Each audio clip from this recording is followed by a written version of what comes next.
Assalamualaikum sobat, jumpa lagi kita malam ni. Ni abang nak ajak lah. Ini adalah ikan bekok lah. Ikan bekok ni sedap ni ikan bekok ni. Kalau goreng-goreng, sedap lah.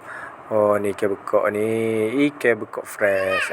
Satu paket ada 3 supit sobat. Satu paket ada 3 supit.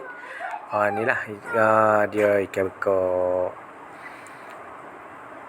Sedap. Okey, mula-mula panas minyak dulu. Apabila minyak panas kak, kita masuklah ikan bekok tu. Okey, masuk dalam 2 ekor. Kita goreng dia biar dia garing. Lepas tu bubuh dalam pinggan.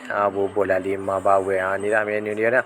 Kita makan menu tradisional pula sobat. Ada ulai-ulai, ada budu, ada ikan rebus goreng. Menu utama sekali kak, ikan bekok. Tengok tu ada lada, ada bawang tu.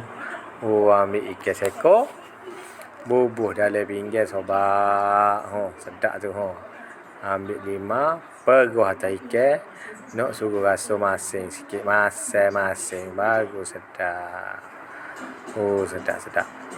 Nyakut ni sobat. Dengan budu, dengan ulai, dengan sayur lemak pula kak.